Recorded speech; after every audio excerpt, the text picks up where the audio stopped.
Move to questions without notice. Are there any questions? I give the call to the Honourable the Leader of the Opposition. Thank you very much, Mr Speaker. My question is to the Prime Minister. The Coalition announced in June our plan to stop young children from gaining access to harmful social media content. The Prime Minister has been incapable of taking action on this important issue for months. Yesterday, Premier Malinauskas said he'd had enough of waiting for the Prime Minister to make a decision. Now, today, in a rushed and ham-fisted way, the government's made a partial announcement of a policy without detail. Just the Leader of the Opposition will pause. There is far too much noise. I cannot hear the question. The Leader of the Opposition will give me the courtesy of beginning his question again. Thank you, Mr Speaker. My question is to the Prime Minister. The Coalition announced in June our plan to stop young children from gaining access to harmful social media content. The Prime Minister has been incapable of taking action on this important issue for months. Yesterday, Premier Malinauskas said he'd had enough of waiting for the Prime Minister to make a decision. Now, today, in a rushed and ham-fisted way, the government has made a partial announcement of a policy without detail. Why is the Albanese government hopeless at everything? Order. Members on my right. The Minister for Climate Change and Energy. Order. The member for Hunter, the Treasurer. The Prime Minister has the call. Mr Speaker, in the question the Leader of the Opposition has just asked, he lied about Peter Malinauskas. He did not say that. He did not say that. Just going to get order. I'm just going to get the Prime Minister to withdraw that part of his answer. The alleged quote from Peter Malinauskas, Order. the Premier, Order. the Premier of South Australia. We're just going to get the Prime Minister to withdraw. I'll withdraw. Yeah. The alleged quote in the question, so thought through in the question from the Premier of South Australia, Peter Malinauskas, was just not true. I've been working with the Premiers and Chief Ministers. The Premier... Order. The Leader of the Opposition has asked his question. No, the Leader of the Opposition has asked his question. Order. There is far too much noise. We're not starting the day with that level of interjections from the Leader of the Opposition down. We are going to handle this matter with respect. Has the Prime Minister concluded his answer? The Prime Minister will be heard in silence for the remainder of the answer. Thanks, Mr Speaker. The Leader of the Opposition's angry rant rather than question about a new minimum age for access to social media that my government has announced that we will introduce legislation by the end of the year, that we have in our May budget funded the trial of age verification technology to make sure that we actually get this right. You need to trial the technology. This is something that has been a scourge of young people in particular throughout the Western world. It is something that governments are grappling with throughout the Western world, because we know that too often social media isn't social at all. This is about giving children a childhood and giving parents peace of mind. And I want young Australians to grow up playing outside with their friends, off their phones, and onto the footy fields and the netball courts. That's what I want, and that's what parents want as well. And I find it extraordinary that those opposite come in here on an issue like this and seek to yell and rant angrily, but that characterises everything they're about. And when it comes to detail, from an opposition that want nuclear reactors around Australia with no costings, no plan for how they actually would occur, just saying that they will be... Order. The Leader of the Nationals, just everyone cool it. Yeah. Prime Minister, in continuation. Thanks, Mr Speaker. Setting a new national minimum age for social media will support parents and teachers.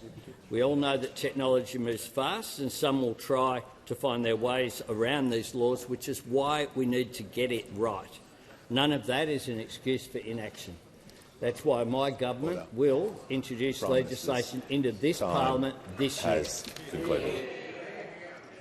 Call to the honourable member for Macarthur. Thank you, Mr Speaker. My question is to the Minister for Communications. Parents in my community are telling me they are worried about the harms children are experiencing online. How will the Albanese Labor government's proposed minimum age for social media help protect young people and support parents? Give the call to the Minister for Communications. Thank you, Mr Speaker, and I particularly acknowledge the member for Macarthur as someone who has been involved in children's health his whole life, because the safety and mental health of our children is paramount. And we know that interacting online can be a great way for children to connect, to learn about their world and develop skills for the future.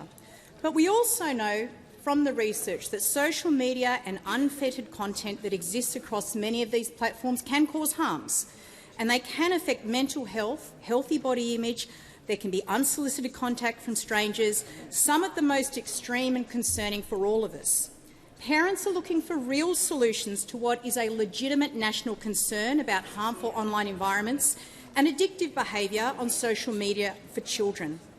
So, Mr Speaker, the Commonwealth is providing national leadership to ensure children are better protected from online harms and that parents are supported. And our government will introduce legislation this year to enforce a minimum age for access to social media and other relevant digital platforms. Now, as the Prime Minister said, we know that technology moves fast, but we have to do all that we can to protect children in this area. And legislation on this issue will be informed by engagement with National Cabinet, engagement with the E-Safety Commissioner, and draw on recent work by former Chief Justice French. And this builds on the Albanese government's age assurance trial testing technologies and implementation approaches that will inform our policy design. It's an important step towards ensuring that all Australian children can use the internet in an age-appropriate way that supports them, supports their learning and their positive development. Now, Mr Speaker, in my home state of New South Wales, mobile phones have been banned in schools. And the feedback from teachers has been very positive. Children are playing more, you can hear more noise and chatter in the playground because they're not spending that time absorbed on their phones. The government has been prepared to do our share, and we have, in our first term, done more to act on the social, economic and harms to democracy than any other government in the last 10 years. We've taken decisive action on a number of fronts to minimise online harms and concerns around social media, including bringing forward the review of the Online Safety Act by 12 months, amending the basic online safety expectations so that platforms must place the best interests of the child at the centre of their products and services. We funded joint digital literacy programs in every school in partnership with the Alana and Madeline Foundation, and we quadrupled ongoing base funding for the E-Safety Commissioner to do their important work. Fundamentally, as we develop the legislative approach, we will focus on ensuring government is not telling parents how to raise children, but we expect platforms and online services to do their fair share because this burden or responsibility doesn't just rest with parents. Concluded. Give the call to the honourable member for Banks. Thank you, Mr Speaker. My question is to the Prime Minister. The Prime Minister announced in May that the government would fund a trial of age verification for children accessing social media. Can the Prime Minister confirm that the trial has not started and that the tender document for the technical trial was issued today? Order. Members on my left. Order. The Deputy Leader of the Opposition, the member for Fisher. No interjections before any answer begins. The Prime Minister has the call. Thanks, Mr Speaker. There were 3 stages in the preparation of this. The first 2 stages are done. This is stage 3 of issuing the contract to make sure— Order. The Leader of the Opposition. to make sure that it's got right. The Attorney General. Those opposite. Order. Just order. Look, members on my right, it works two ways. There's far too much interjection. Yelling is not going to help me hear the answer. So everyone take a lesson. If it continues on, there'll just be a general warning and people aren't going to remain here for question time today. Prime Minister has the call. Order. We'll move. Order. Has the Prime Minister concluded his answer? No. Just there'll be silence for the remainder of the answer. The Prime Minister has the call. Thanks, Mr Speaker. The government funded this trial in our May budget. The Minister and the Department have been working through the first two stages, the third stage, to make sure that the tender, you need to know what you're putting a tender out for to make sure the technology has got right. We've also been cooperating, of course, with the E-Safety Commissioner, a body for which we quadrupled funding. Quadrupled.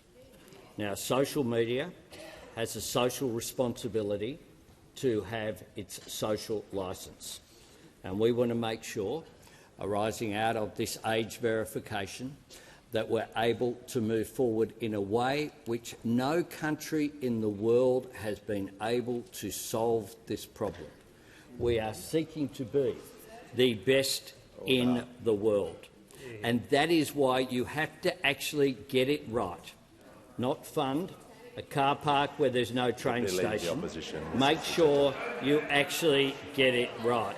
And I'm surprised that those opposite seek to make this a partisan issue, because I think this is an issue. This is an issue which is of concern for all parents, because social media is causing social. The Deputy Leader of the Opposition, for the remainder of this answer, so listen carefully. There'll be no more interjections from you just for the remainder of this answer, because I want to hear the answer. Social media is causing social harm. It can be used as a weapon for bullies, a vehicle for scammers, worst of all, a tool for online predators. And that is why we are ensuring that we will get the legislation right. I've said as part of the announcement that we will consult across the parliament, because I don't think this should be an issue in which we are yelling at each other. I think this is an issue in which we should be yelling at social media companies to do the right thing. And that is what I seek, and I hope that the parliament has the maturity to do that. Order. The Leader of the Opposition. The Leader of the Opposition. This is just order. The Treasurer. This is a serious issue, and we need to do better. So I'm asking everyone in the House to show some restraint, ask questions respectfully, and listen to the questions respectfully as well. Prime Minister in continuation for 20 seconds. Mr. Speaker, government may not be able to stop every threat on social media, but we do have a responsibility to do everything that we can to help as many young Australians as we can, and we can't let the perfect be the enemy of the good. This is a change that will change our country for the better. It follows our quadrupling of funding for the E-Safety Commissioner and the other work that we have done in this area. That's why we need a national response. Call to the honourable member for Dunkley. My question is to the Minister for Youth. What is the Albanese Labor government doing to keep children and young people safe online, including through its proposed minimum age for social media?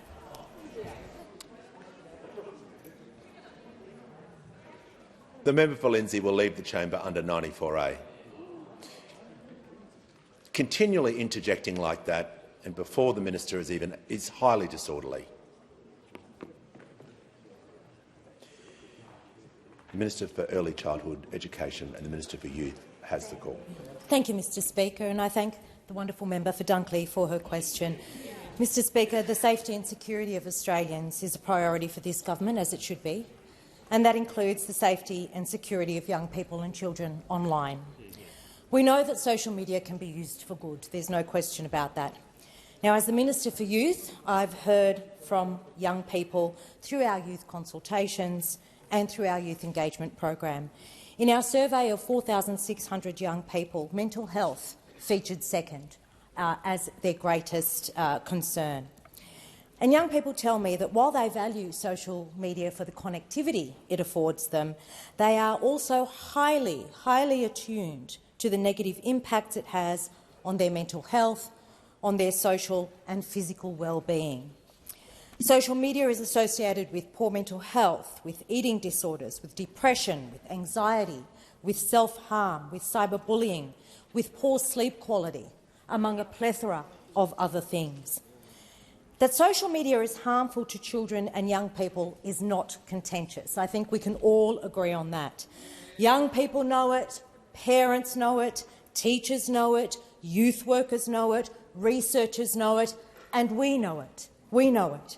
And that's why we're doing something about it. This is a topic that is discussed at barbecues, it's discussed in the schoolyard, and it is discussed among young people themselves.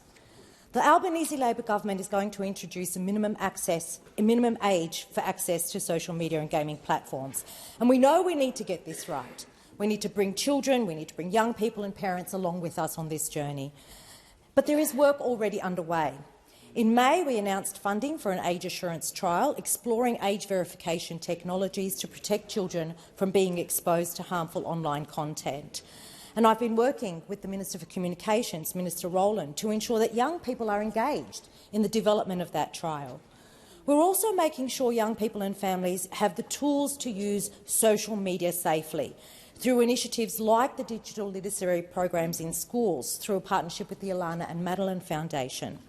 We've quadrupled funding to the eSafety Commissioner, making sure that that commission has what it needs to keep Australians safe online. Mr Speaker, children deserve a childhood. They deserve a childhood free from the harms that, unfortunately, social media brings with it. They deserve a childhood where they can play freely, where they can grow up with a strong identity and a strong sense of belonging.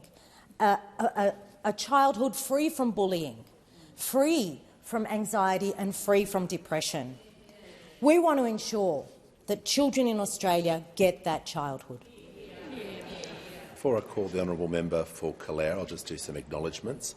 I'm pleased to inform the House that present in the gallery today is Mr Michael Kemp MP, New South Wales State Member for Oxley, as a guest of the member for Cowper, and also the Honourable Mia Davies, Member for Central Wheatbelt in the Western Australian Legislative Assembly. Welcome to you both. Give the call to the Honourable Member for Calare. To the Prime Minister.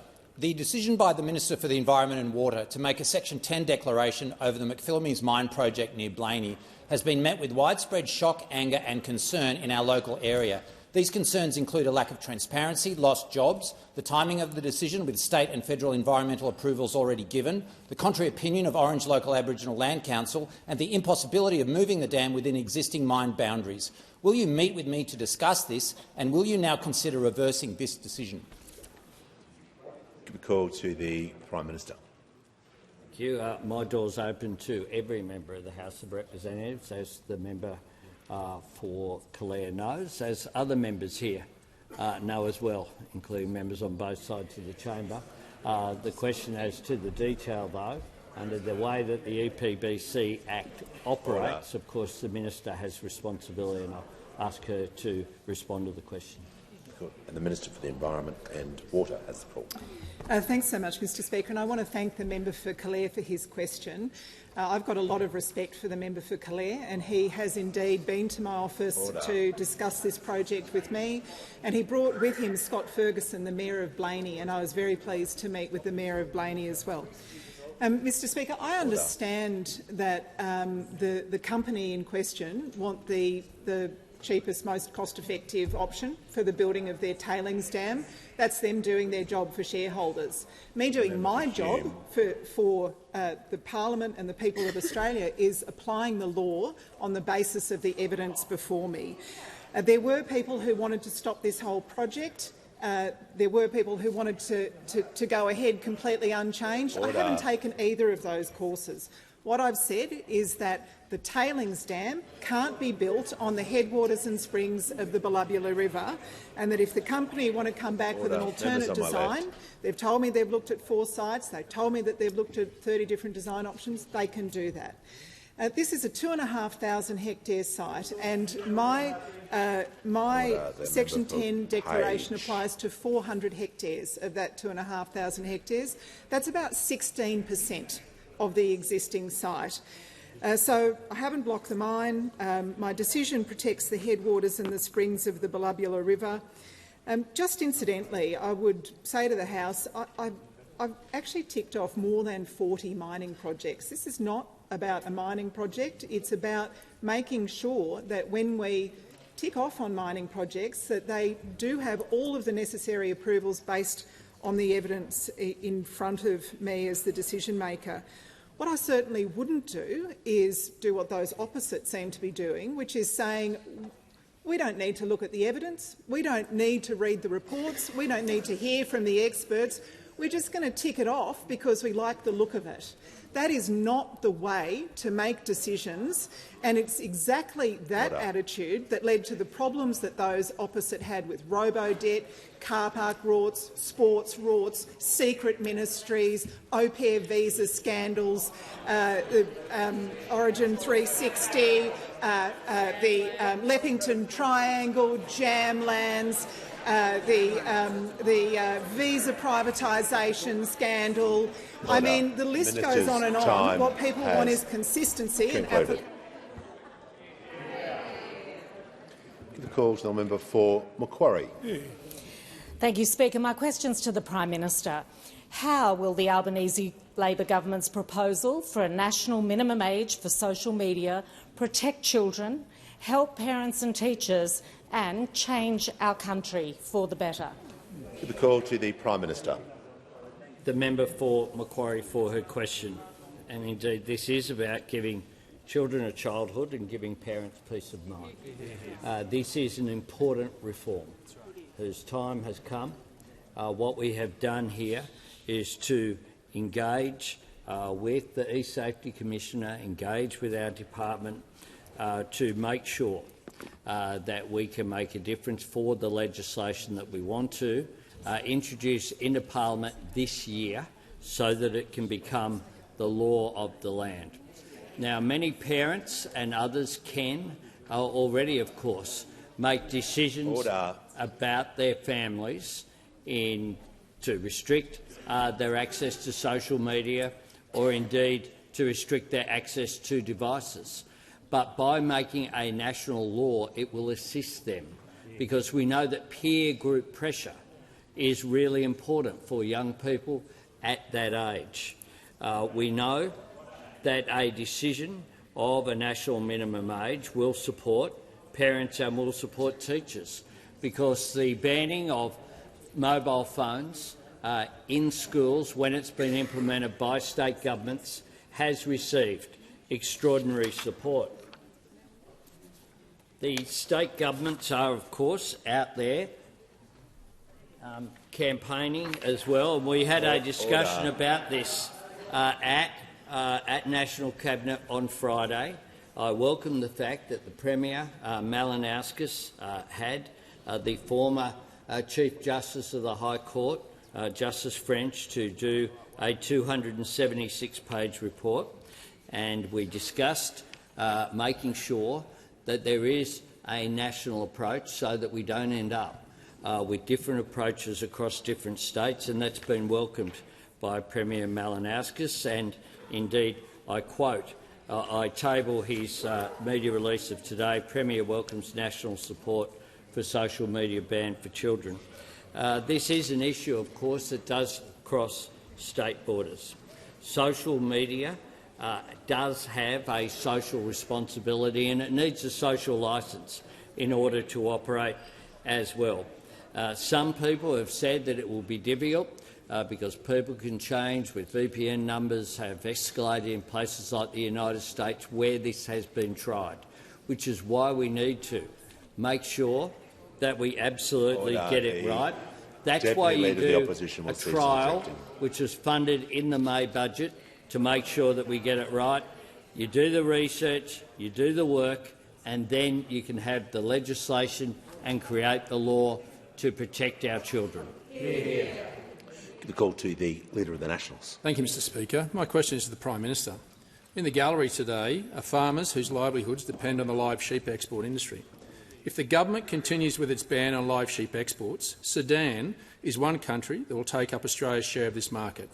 Prime Minister, who has higher animal welfare standards, Sudan or Australia? Call to the Prime Minister. I thank the Leader of the National Party for his question, and I met with the leadership of the National Farmers Federation once again earlier this morning to discuss this issue, just as I have had constructive discussions with sheep farmers here in Canberra and with their families in Kalgoorlie. One of the things that I pointed out was that when the Leader of the National Party came into government in the first year, in 2014-15, 2.1 million sheep were exported by sea at a value of $224 million. In the last year, in which they held office, there were 475,000 sheep were exported by sea at a value of $80 million. Over the decade the Liberals and Nationals were in government, live sheep exports by sea decreased by over 1.5 million head. That is just a fact of what occurred. At the same time, exports of sheep meat have escalated to some $4 billion of value. So,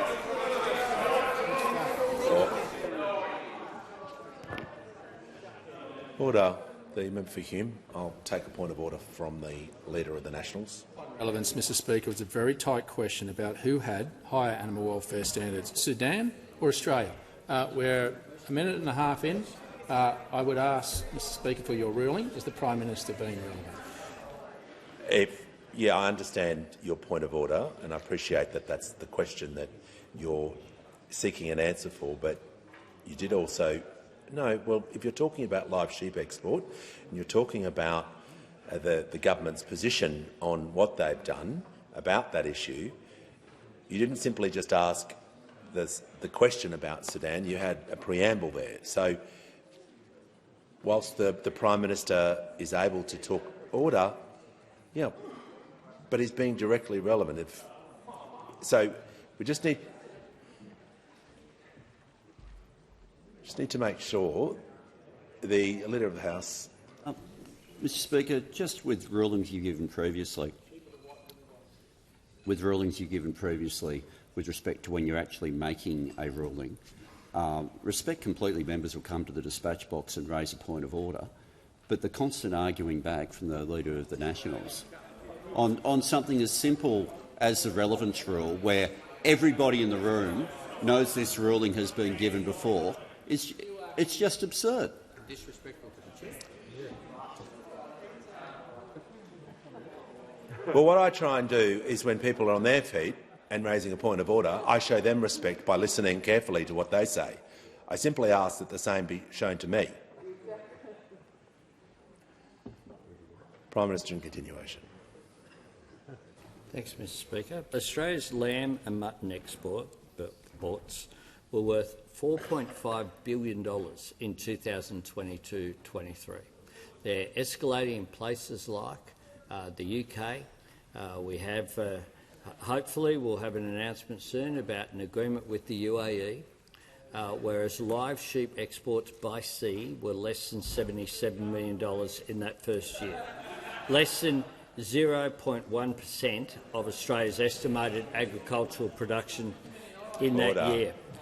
We're giving certainty to sheep producers and the supply chain by legislating the phase-out Member for and Cowper. investing. Sorry? Order. I'm just going to ask everyone to remain silent for the remainder of this answer. The Prime Minister has the call. We're giving certainty to sheep producers and the supply chain by legislating the phase-out. We're investing $107 million to support an orderly and well-planned transition away from what is an already declining trade. That is how you provide support for people. Those opposite know that this trade will not resume. They know that it's been passed by the House of Representatives and the Senate, and they are playing politics rather than delivering.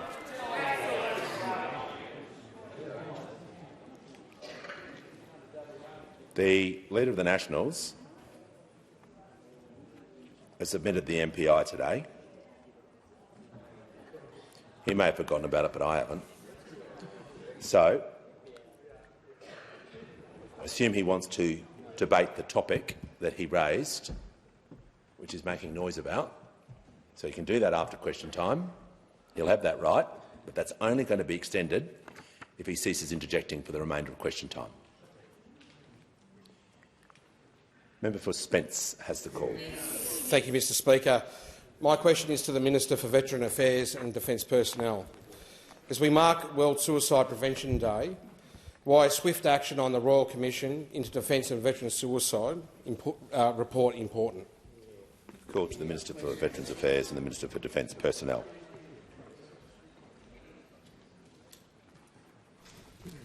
Thank you, Speaker, and I thank the member for Spence for his very important question, and I recognise his advocacy for the veterans in his community and acknowledge his service in our Australian Defence Force. This morning I joined Lifeline and my colleagues, the member for Cooper and Senator Stewart, at the Out of the Shadows walk to remember those lost to suicide and reflect on the work ahead. Veteran suicide is a national tragedy. That's why we supported the establishment of the Royal Commission into Defence and Veteran Suicide. The Australian Institute of Health and Welfare has confirmed some 1,677 known cases of suicide amongst serving and ex-serving personnel between 1997 and 2021. Some 3 years and thousands of submissions later, the Royal Commission has handed down their final report. It's the culmination of the most significant inquiry conducted into suicide and suicidality in our defence and veteran communities. The Royal Commission and all of us have heard the harrowing stories of serving members, former serving members and the family members of those who have taken their own lives. The report is comprehensive. It is some 7 volumes long, containing over 3,100 pages and 122 recommendations. We're already putting the work in to properly understand and consider the recommendations and the detail behind them. It is incumbent on all of us, government, defence, the ADF, the Department of Veterans Affairs, to take the action necessary to identify and combat the drivers of suicide and suicidality in our defence and veteran community. We moved swiftly when we received the Royal Commission's interim report, taking action on all 13 of its recommendations. We recognise the urgency of the recommendations in this final report and will move swiftly to develop the government's response. I want to thank everyone who helped campaign for and who has contributed to the Royal Commission for their bravery in sharing their often harrowing stories about their own experience in service and those who have given a voice to loved ones no longer able to share their own story. I thank also the Commissioners for their important and sensitive work. One death is one too many. We must do what we can as quickly as we can to prevent suicide across our defence and veteran community.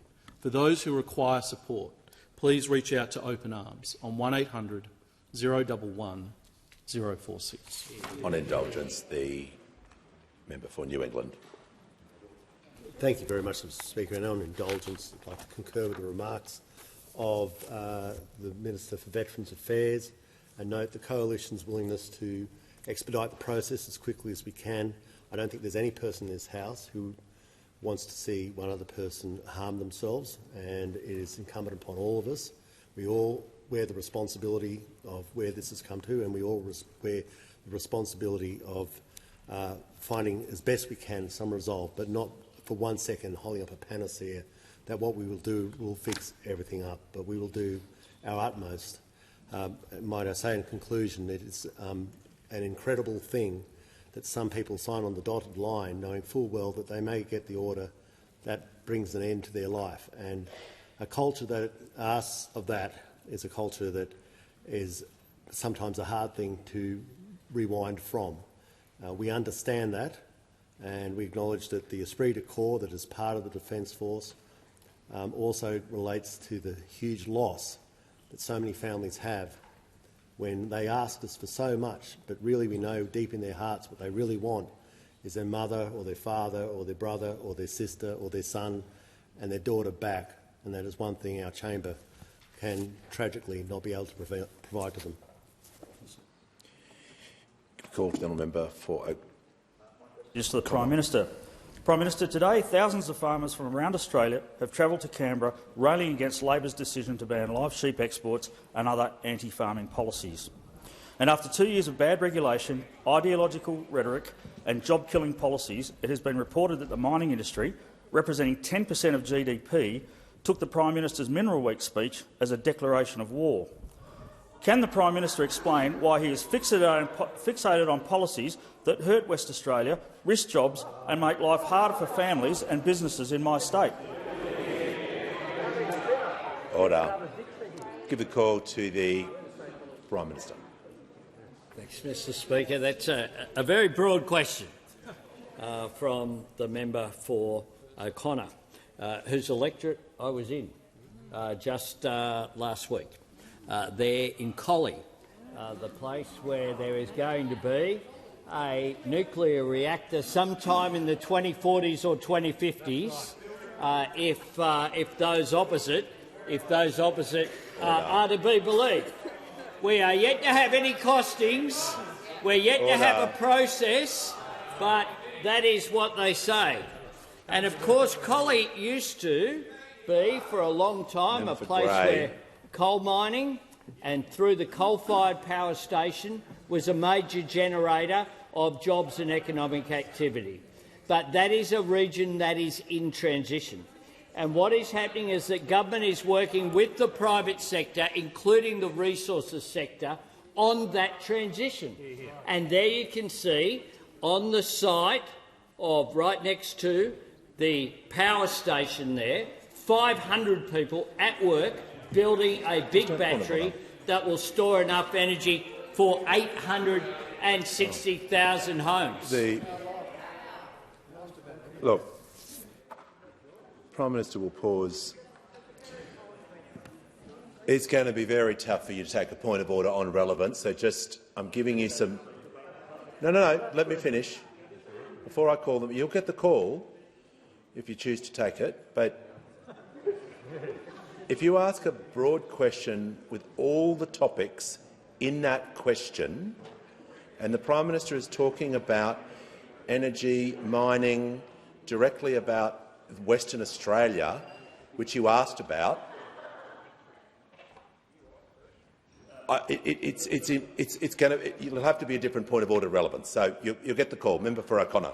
Well, it is a point of order on relevance. The question was about live sheep exports and the mining industry, not about energy.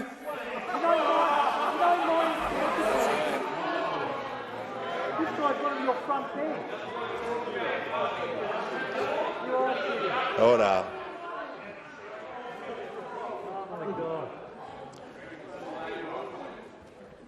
I'll ensure that the Prime Minister remains directly relevant, which he is doing at the moment.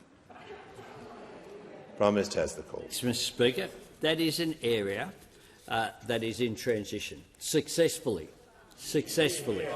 And just as some farming practices will change as well, successfully. And I have faith in our farmers and I have faith in our resources sector. Now, when it comes to farmers, what we have done is we have, firstly, restored trade relationships on cotton, timber, oat and hay, barley and wine. Pretty close between the resources sector and the farming sector, $20 billion of additional trade and exports that were gone prior to us being in government. We've delivered $1.1 billion for connectivity plan for regional and rural Australia. Australia's red meat exporters are hitting record highs, with emerging markets accounting for unprecedented demand for locally processed beef and lamb. And might I say that this includes the live cattle industry that has been very successful, that those opposite wanted to shut down. Those opposite called for the border to Indonesia to be shut down. That is what they called for. We've rescued biosecurity by pumping in $1 billion to protect industry from pests and disease while improving traceability. We are working to support our agriculture sector and our resources sector. Order.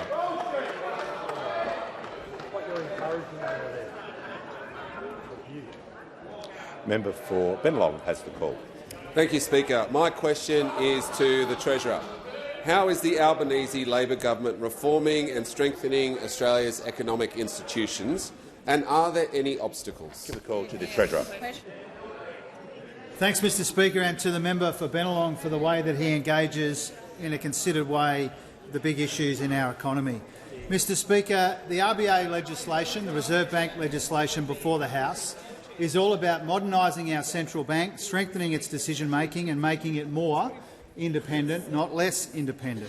It seeks to implement the considered recommendations of the review, which reported about 1.5 years ago and which has been in the public domain for a long time now, the subject of a lot of welcome discussion and debate. Now, the Reserve Bank Governor herself is 100% behind the changes and has said she wants to see them legislated. And I want to thank her for her efforts working with the government to bed down the changes that have already been implemented. Now, Mr Speaker, as those opposites interject, I want to read to them a quote from a big supporter of the changes to the Reserve Bank, and I quote, "The recommendations of the review will clarify the Reserve Bank's monetary policy role, strengthen its governance arrangements, improve the transparency of its decision-making and deepen its economic expertise. It is essential the implementation of the review be as bipartisan as possible." Mr Speaker, that's what the Shadow Treasurer said about the recommendations of the review, and now he says he's going to vote against it. Now, I have tried to work with the Shadow Treasurer to implement the changes in a bipartisan way. The Treasurer will pause. The member for Hume just yelling non-stop, just continuously, all throughout question time. You're not helping. You're showing disrespect, so you leave the chamber under 94A.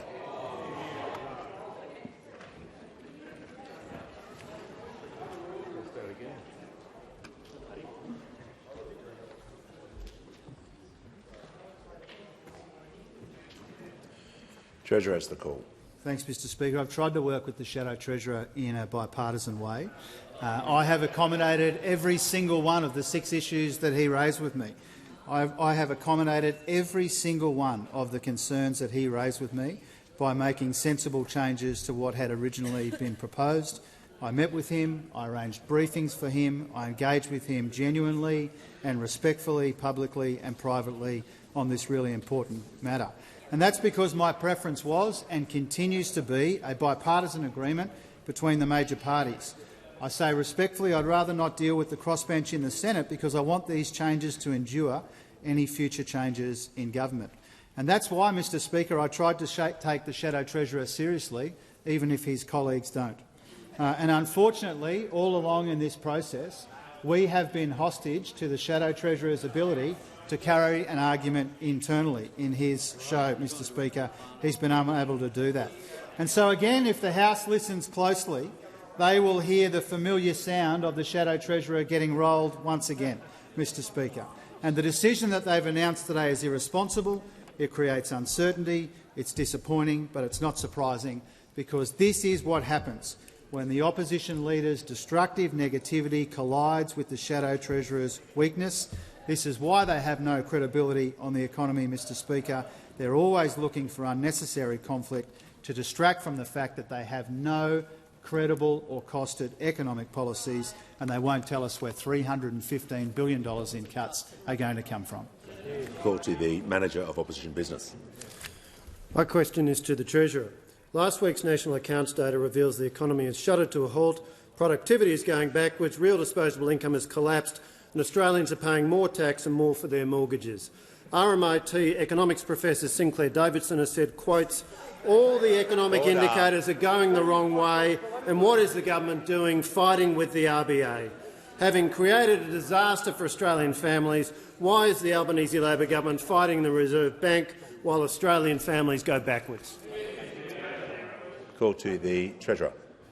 Well, I thank the honourable member for asking the question the Shadow Treasurer was supposed to be asking before he got turfed out a few moments ago.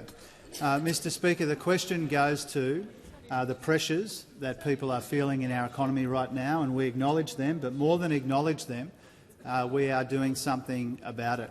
And it beggars belief in the context of an economy which is slowing considerably, and an economy where people are under considerable cost of living pressure.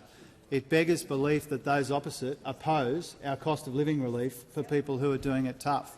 They've said they want to roll back the tax cuts. They've said they don't support helping people with their energy bills. They've said they don't support cheaper medicines or cheaper early childhood education. They've said that they don't support rent assistance. They obviously don't support getting wages moving again, Mr Speaker, because they deliberately presided over a decade of wage stagnation and wage suppression. And so we won't be taking lectures, Mr Speaker, from those opposite on responsible economic management. When we came to office, inflation was much higher and rising. It had a 6 in front of it. It now has a 3 in front of it. When we came to office, those opposite had presided over the worst decade for productivity growth in the last 60 years.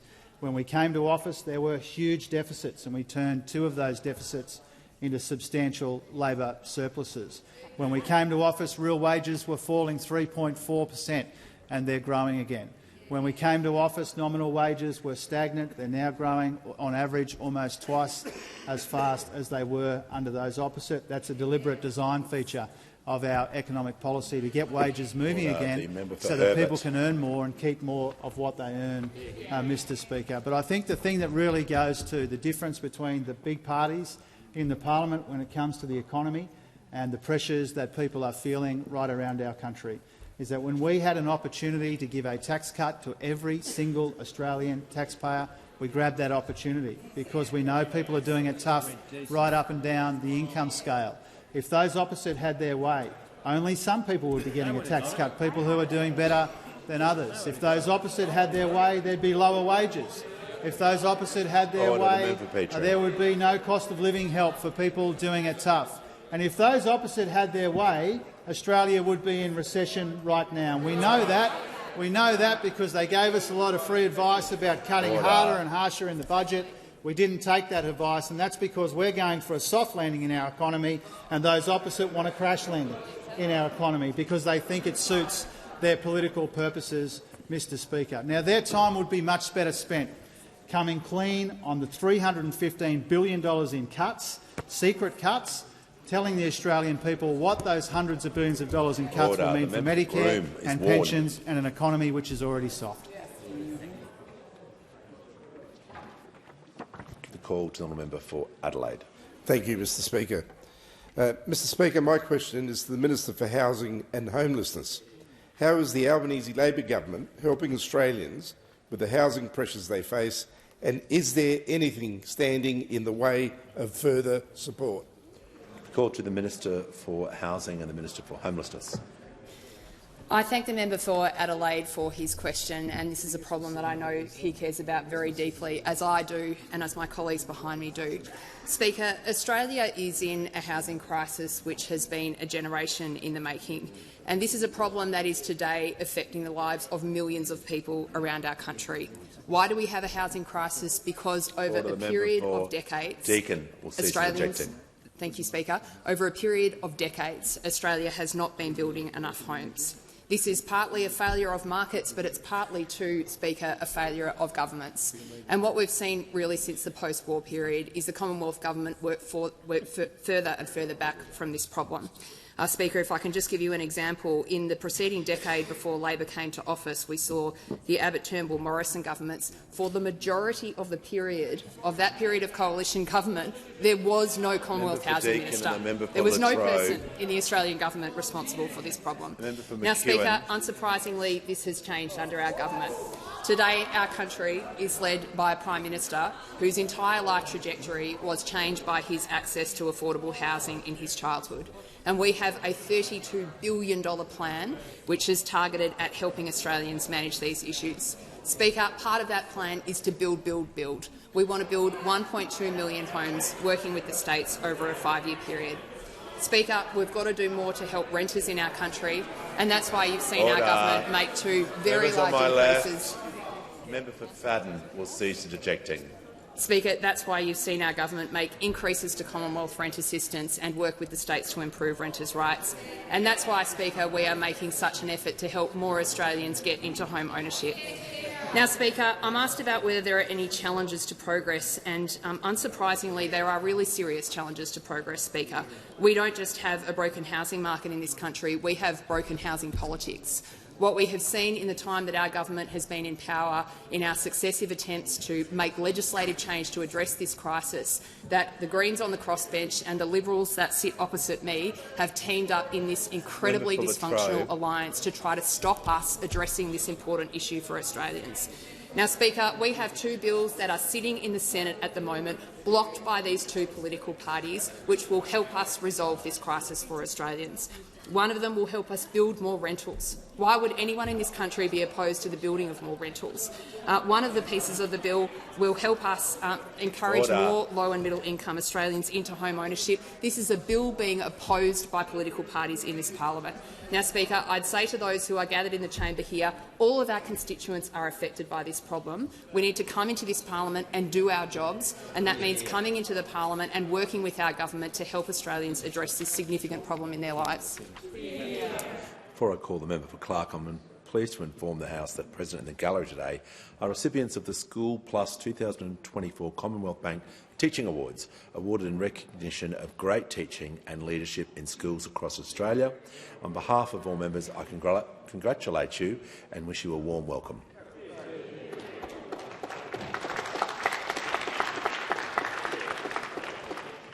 Give the call to the member for Clark. Speaker, my question is to the Prime Minister.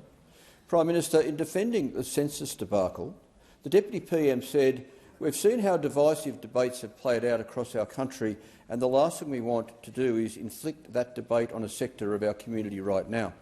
So, Prime Minister, if your government is so concerned about divisive debates, will you enact comprehensive vilification protections and appoint an LGBTIQA+ Human Rights Commissioner and an Equality Minister? Call to the Prime Minister. I thank the member for Clark for his question and for his long-standing advocacy for members of the LGBTQIA+ community. We value every Australian, and every Australian should be valued regardless of their sexual orientation or their identity. That is really important. In the development of the 2026 census, the ABS came to the government with potential changes it planned to trial, including changes it had not itself recommended for the census. We paused the process to make sure that we get it right, so that there weren't the sort of implications that were contained in the question by the member for Clark. The truth is that for many people, if they're marginalised in parts of Australian society, We don't want to add to that and to add to the pressure which is there. We engaged with the community and additional discussions with the ABS to make sure that we got the direction right, and I believe that we have, and that we can move forward in a way that doesn't have the unintended consequences that the Deputy Prime Minister was precisely talking about. I would say it's the responsibility of everyone in this parliament to engage in debate respectfully and not to inflame community tensions. Sadly, there are examples of us failing, of that test being failed. The government will be introducing legislation this week to create new criminal offences and strengthen protections against hate crimes. These offences will protect the community, including the LGBT community and other targeted groups, from the threat of force or violence and from those who would urge violence against them, which we know is only too real. Our government does support the work of the Australian Human Rights Commission. We already have in place a commission which works to ensure that human rights of all Australians, including those from the LGBTIQ plus community, are protected. And that is really important, and my government will continue to be committed to that and continue to work with the community towards that objective. The call to the honourable member for Swan. Thank you, Mr Speaker. My question is to the Minister for Climate Change and Energy. How is the Albanese Labor government lowering energy bills by delivering cost of living relief as well as delivering renewable energy backed up by batteries? What energy policies has the government rejected?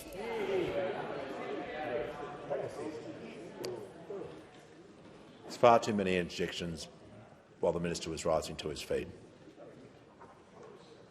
The Minister for Climate Change and Energy has the call. Well, thanks very much, Mr Speaker. I thank my honourable friend, the fantastic member for Swan, for her question. And, Mr Speaker, as the member knows, this government is providing energy bill relief in a couple of ways. There's direct relief that was in the last budget, Mr Speaker, which is already flowing to Australian households, anybody who has an energy bill. But, of course, Mr Speaker, that comes at a cost of around $5 billion, which was included in the $315 billion of spending that the Finance Minister said she was against yesterday, Mr Speaker. So that gives us a pretty good idea about what the opposition thinks about direct relief for Australian households. But in addition, we have a plan to see, Mr Speaker, the cheapest form of energy, renewables, backed up by transmission, backed up by gas peaking for reliability and backed up by batteries. And last week, Mr Speaker, when I was in Gippsland, I was able to announce a big step forward for batteries in Australia, Mr Speaker, when I announced the support through the capacity investment scheme of 6 big batteries across South Australia and Victoria, including in the Gippsland,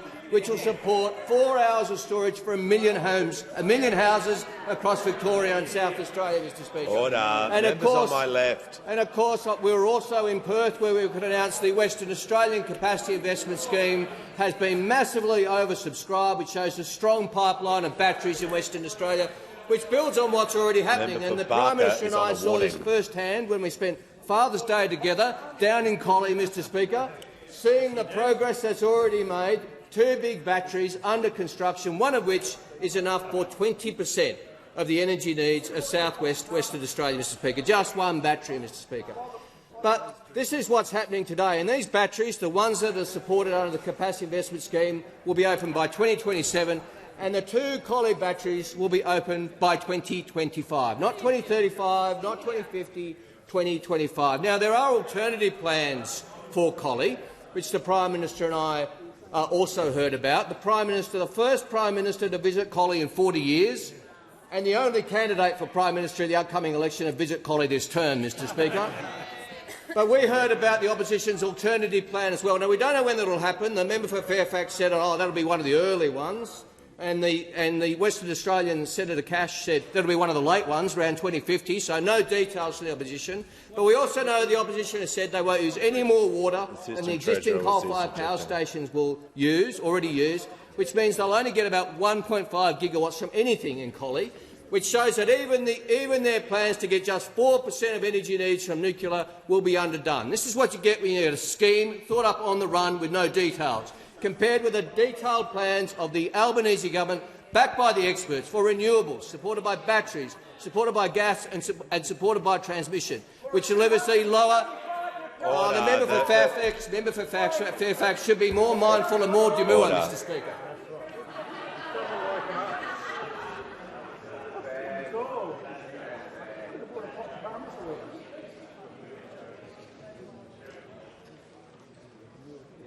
The House comes to order. We'll hear from the member for Menzies. Thank you, Speaker. My question is to the Treasurer.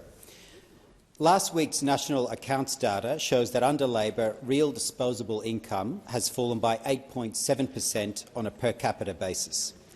Independent economist Warren Hogan said, quote, "We are going backwards in terms of our living standards."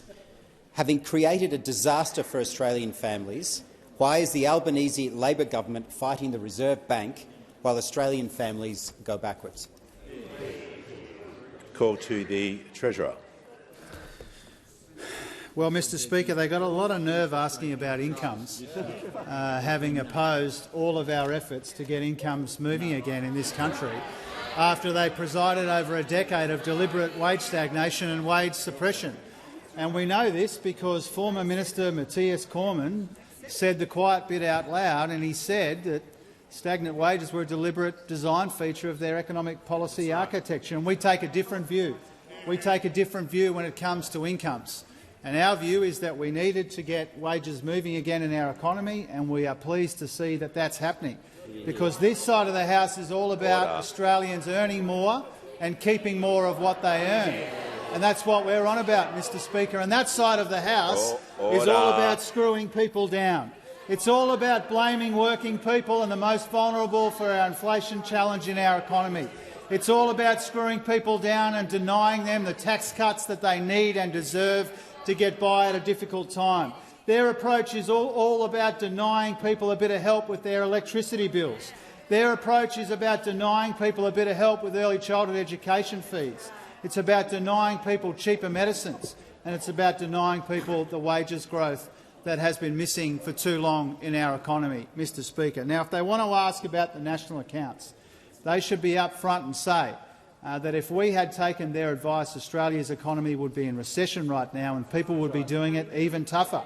And I invite those opposite and I invite the public beyond to think about the consequences of their $315 billion in secret cuts and what that will mean for incomes and what that would mean for living standards and what that would mean for an economy which is already barely growing, Mr Speaker.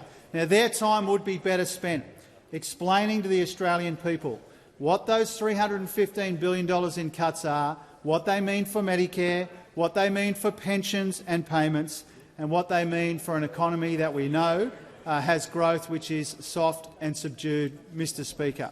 Now, what we have done in the little over 2 years that we've been in office, having inherited much higher and rising inflation, having inherited deficits as far as the eye can see, having inherited real wages falling substantially, is we have worked diligently and collectively to try and turn things around, because we know, and as the Prime Minister said, that what really matters in the economy is how people are faring, and they would be doing it much tougher if those opposite had their way when it came to wages and when it came to cost of living relief. So they do have a lot of nerve, Mr Speaker, asking about living standards when they spend most of their time trying to deny people the decent wages and the cost of living relief that they need and deserve at a time when they're under pressure and growth in the economy is soft and subdued.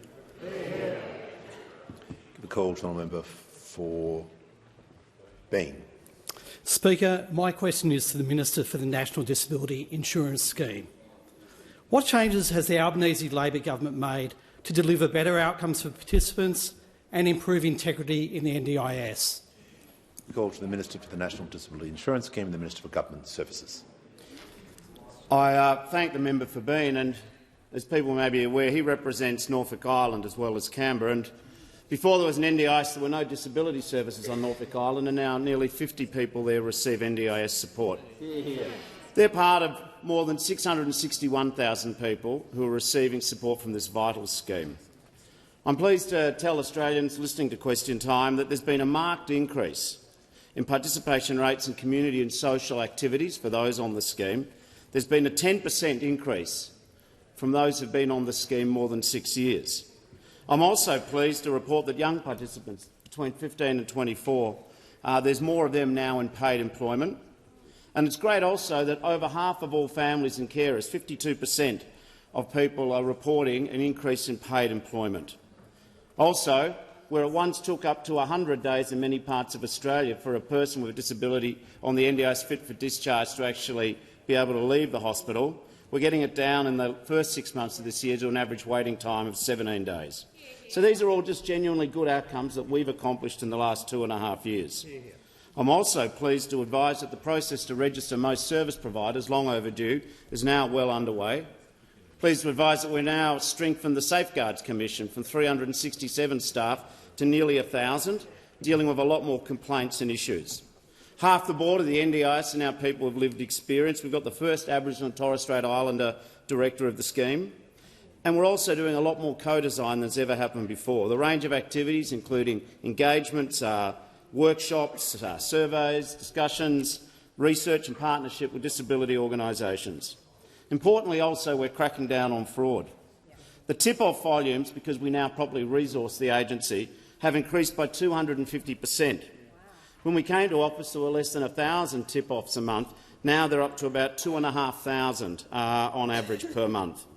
$779 million of NDIS funding is being investigated, and over 11,000 NDIS participants who have been potentially impacted by fraud and non-compliance cases are now getting the justice they deserve. I'm able to say that at the end of June this year, there are 100 active operations across the agency, the Commission and Service Australia, 531 investigations underway. A lot's being done, and a lot is being done to straighten up the scheme. And I'm also pleased that we secured parliamentary support for the legislation. And I want to finish on a little note from Mr Robert Chataway and the electorate of Right. He says, "I commend the government on what we're doing to reduce rorting and poorly targeting spending to make the scheme more sustainable. My wife and I care for an intellectually disabled young man. He received support from the NDIS, which is very helpful, but we've seen the misuse of funds and the potential for significant fraud." And he concludes on this: "I'm a former long-term supporter and member of the Australian Greens, and I'm incredibly disappointed at their opportunistic conduct with NDIS reform." Order. Order. Order. Members on my left. And the House comes to order. Leave from the member for Griffith. Thanks, Speaker. To the Prime Minister, over the next decade, property investors like the Prime Minister will benefit from $176 billion in tax handouts in the form of negative gearing and the capital gains tax discount. Published polling shows a large majority of the country supports the Greens' push to scrap negative gearing. Will Labor scrap these grossly unfair tax handouts to property investors that turbocharge house prices and hurt millions of ordinary people? Just before the Prime Minister answers the question, the first part of the question was inappropriate. It's not appropriate to mention someone's personal circumstances. Prime Minister has the call. Speaker, I bet he doesn't mention in their party room. I bet he doesn't do that, Mr Speaker. Exactly. Or maybe just the person next to him. Doesn't have to go to the party room, Mr Speaker. Order. But I bet also he doesn't talk about the housing problem when he's addressing a rally in Brisbane to defend corrupt conduct in the CFMEU. I bet he doesn't do that, Mr Speaker. Order. Order. The Minister for Defence Industry. The Leader of the Australian Greens on a point of order. Yes, on a point of order, Mr Speaker. If the first part of the member's question was ruled inappropriate, then surely that comment ought to be ruled inappropriate. And secondly, it is not relevant to the question. Order. Order. We'll deal with it. Order. We'll deal with this matter. The Leader of the House on the point of order. Mr Speaker, you didn't ask for the imputation of motives to be withdrawn in that question, and given that it wasn't withdrawn, it should be completely reasonable for the Prime Minister to point out the conflicts of interest the poor motives for somebody who has stood up and railed against action the government's taken against organised crime. And if he's willing to stand up and make those sorts of statements and then wants to throw motives around here, you can't play with a glass jaw. You throw that around, it comes back at you. Order. Order. Members on my left. Order. Members on my left are going to cease interjecting, including the member for Gippsland. Order. The member for Griffith on the point of order. Surely that's a reflection on a member and they should be forced to withdraw. Surely.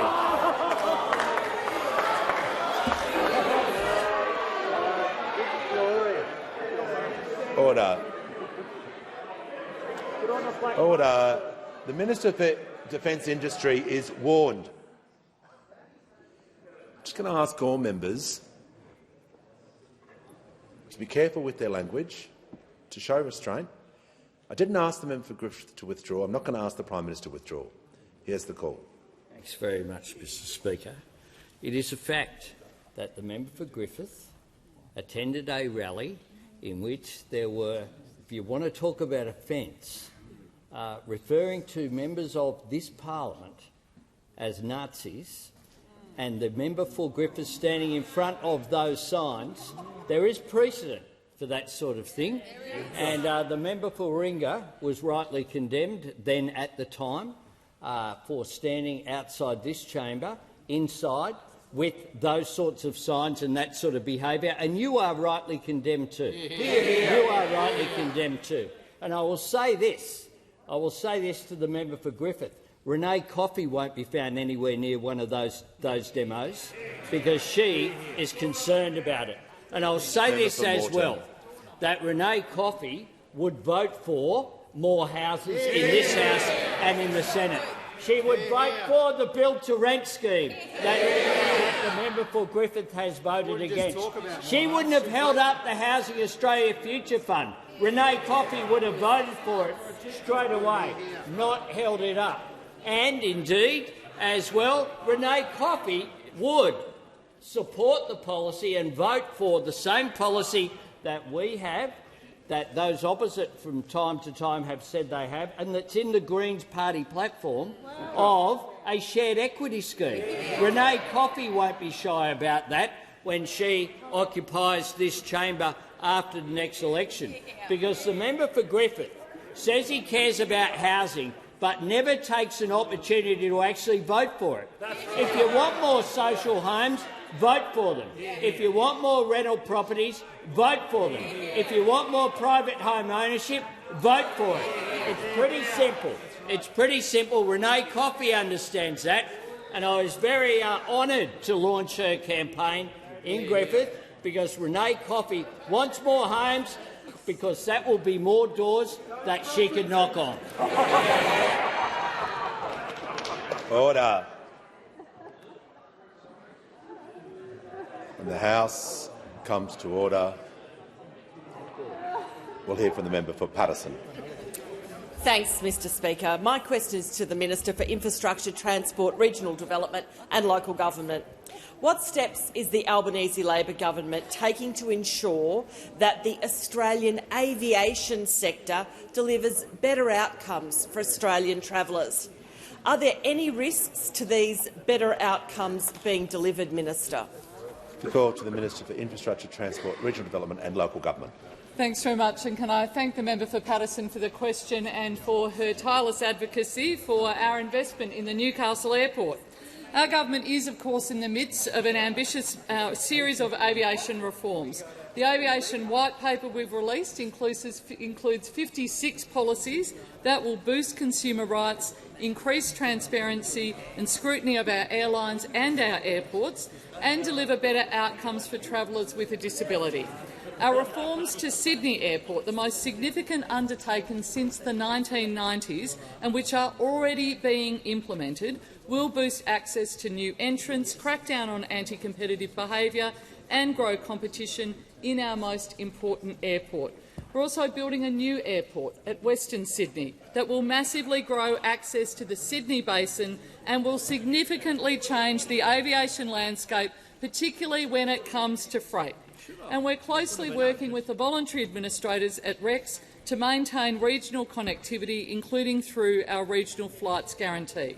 We are taking a considered and consistent approach designed to put downward pressure on airfares, which, despite some hyperinflated rhetoric, are already back down below pre-COVID levels. We're delivering a more responsive and more competitive aviation sector for all Australians. And it couldn't be a bigger contrast to what those opposite are doing. We are introducing slot reforms, which they did not do, increasing transparency, which they did not do. And the only consistency that they've had when it comes to their bumbling around in aviation policy is, frankly, their inconsistency. Yesterday morning, Senator McKenzie threatened the coalition would force divestiture of Jetstar. An hour later, the Leader of the Nationals said it wasn't coalition policy because we haven't got the evidence. Then just before lunchtime, according to coalition sources, the Leader of the Opposition sent Senator McKenzie out to clean up the growing mess.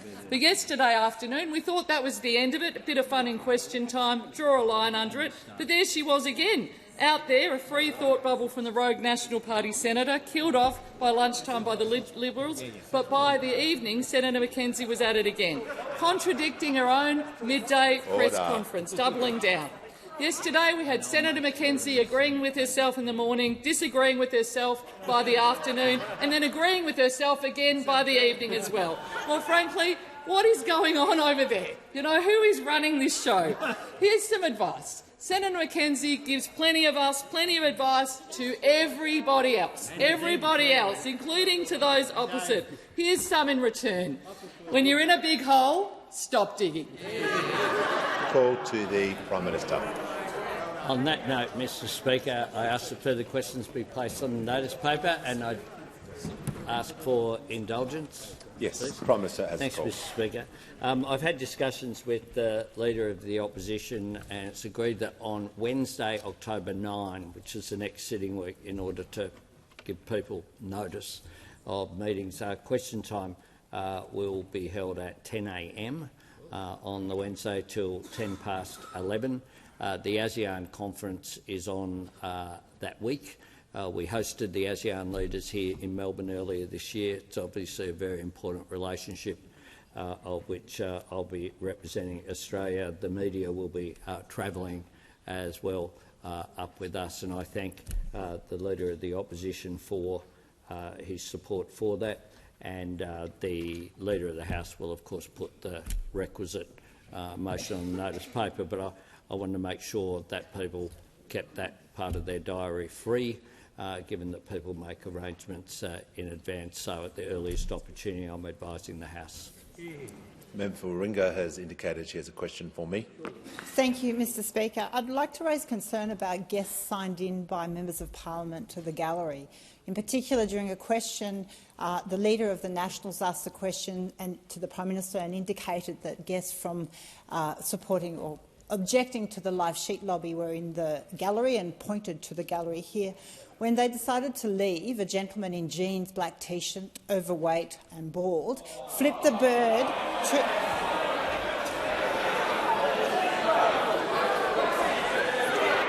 Just the member, if the order, members on my left.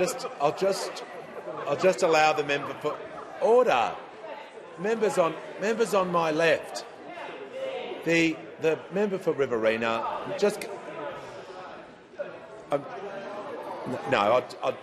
I'll take your point of. Well, the Deputy Leader of Opposition is asking for that comment to be withdrawn, but well, I'm just reading your mind. So just resume your seat. I'm just going to allow the member for Warringah, perhaps in not so many details, just to continue on with the question to me, to get to the question to me. For the benefit of the Speaker, the description is so that that person may be identified from video content, because upon leaving the gallery, flip the finger to the chamber, and in doing so, look to the Leader of the National for support. Now that is, again, just. Oh, are you threatening me? Leader of the Nationals, are you threatening me? Mr. Speaker, the Leader of the Nationals thinks it's appropriate to threaten me. Order. The Leader of the Nationals resume your seat. The Deputy Leader is difficult to take a point of order in the middle of a question to me, just as you can't do during a question. Think of it like question time. So can you just allow the member to finish her question, and then I'll give you the call. Thank you, Mr. Speaker. Now, I've identified the gentleman because clearly he has been signed in by a Member of Parliament to attend the gallery. That conduct is not becoming of a visitor to the chamber. It's a reflection. Order. It is a reflection on the Speaker and all of us here, and I do take offence at that behaviour. If we are here to improve standards, it has to come from all, including visitors. So I ask the Speaker, is that appropriate conduct of signed-in guests in the public gallery? I understand. And I can also point out I do take offence to the threat that was made to me by the Leader of the Nationals that I should be careful. That is not appropriate conduct in this chamber. Okay. You've asked the question. The Deputy Leader is now— Order. Members on my right. Members on my right. Any member is entitled to ask me a question after question time regarding conduct of the House and the operations of the House. So everyone just show respect. Now, the Deputy Leader has been waiting patiently for a point of order. Thank you, Mr Speaker. And I did stand up earlier because I thought that that was disgraceful, that body-shaming remark by the member for Warringah, the pejorative description of a member of our public galleries, and it should be withdrawn immediately.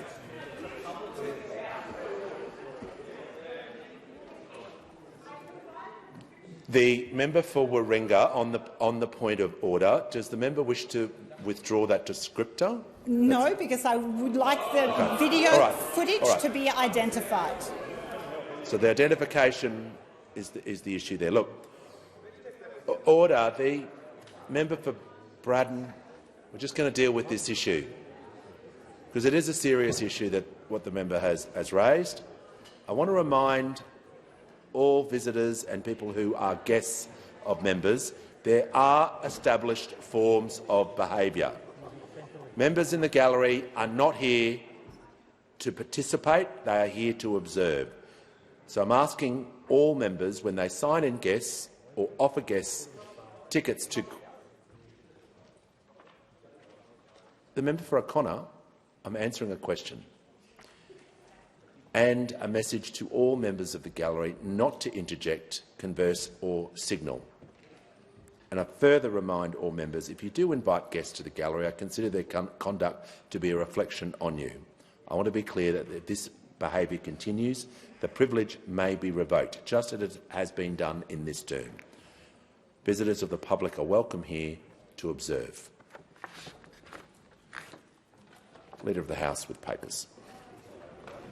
Speaker, this document is tabled in accordance with the list circulated to the honourable members earlier today. Full details of the documents will be recorded in the votes and proceedings.